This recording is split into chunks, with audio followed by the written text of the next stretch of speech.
dukungan ya, terhadap rekan kita Raja Juli Antoni yang telah mencapai puncak karir yang fantastis yang kita tidak pernah membayangkan, bahkan Pak Miskun juga tidak pernah membayangkan ada santri yang bisa menempati posisi itu.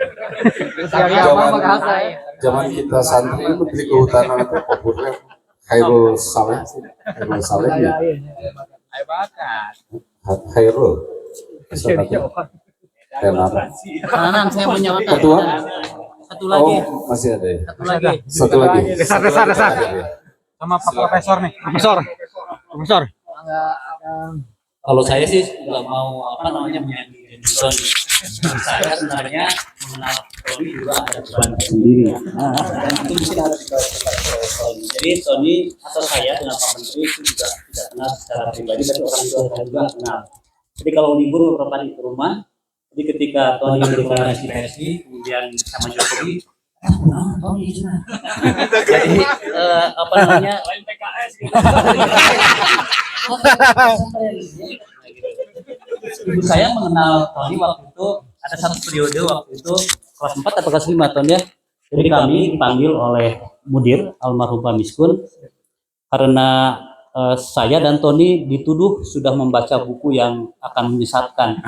Waktu itu membaca buku sekularismenya Cak Nur. Bukunya warna merah. Saya dan Tony dipanggil ke kantor sama dihadapi sama Mudir. Orang tua saya dipanggil, kata Mudir, Dede, Tony, hati-hati. Ya teh buku bahaya, pikirannya teh bahaya gitu ya. Nah setelah itu Tony kemudian mendeklarasikan PSI. Bertebaran tuh di Facebook itu, teman-teman alumni DA juga banyak yang menghujat. Saya pernah membuat catatan di Facebook itu dan memaklumi kalau Tony disebut sesat. Saya bilang dari dulu memang sudah sesat. Sudah waktu DA pernah disebutkan juga gitu. Jadi saya memilih tidak membersamai Tony. Jadi waktu di RM itu Sopan Haris jadi sekretaris umum, saya jadi ketua 1. Ya, waktu itu pernah mengisi dakwah di Radio Rek 1 minggu itu gitu ya untuk kuliah Ramadan dan lain-lain. Yang terakhir yang mengejutkan saya di antara itu adalah saya pernah bertemu dengan Tony secara tiba-tiba di Jerman. Waktu di Frankfurt, apal nanaon, saya tiba-tiba mengunjungi satu stand pameran buku di Frankfurt itu, Frankfurt Book Fair. Ya ayah kersingogo, lain di Cilawu. Saya di dia teh. Saya tidak mau ngomong apa-apa ya, sudahlah. Tapi satu hal yang kemudian selain kebanggaan, mungkin di antara orang tua kita juga ada yang bertanya-tanya, termasuk misalnya ini harus disampaikan ke Tony, anak saya sekarang mau diwisuda besok dan yang melepaskannya adalah teman saya sendiri yang saya bukan hanya kenal secara sekilas gitu, ada ya perjalanan organisasi juga, kemudian ada kisah-kisah personal yang kalau saya ceritakan itu akan menjadi kartu as bagi saya untuk meminta jabatan, tapi saya nggak ceritakan.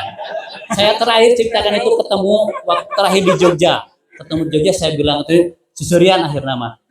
Nah maksud saya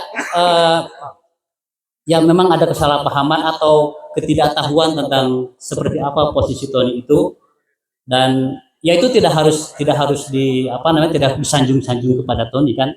Ada juga kesalahpahaman atau ketidaktahuan tentang nah cenah ongkoh di pesantren tapi berjeng Jokowi cenah. Nah itu ada gitu ya, itu ada ya jangan, maksudnya kita membicarakan itu dan seakan-akan, tapi ketika ada Tony ya nggak apa-apa kan, klarifikasi. Dan itu menjadi bagian dari pertemanan kita dengan Pak Menhut.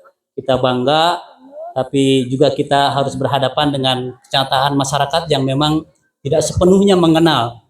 Yusmayadi itu menyebutkan Pak Menhut itu Kristen, kan sama aja. Jadi banyak yang berjarak, yang nanti kita semua ini akan berhadapan dengan orang-orang yang mungkin punya salah paham itu.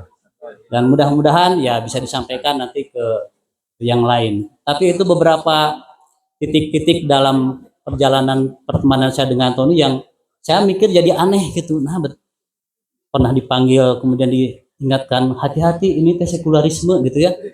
kemudian tiba-tiba tahun 2015 ketemu aneh gitu, dan sekilas sudahlah saya nggak mau mengingat atau mencarikan benang merahnya apa sih dari itu. Makanya kalau ketemu Tony, saya mah biasa banget, tidak seperti Yazid. Terima kasih. Wassalamualaikum warahmatullahi wabarakatuh.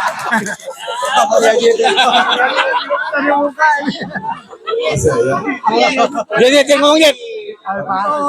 Cornelius Cafer. Sekali halal.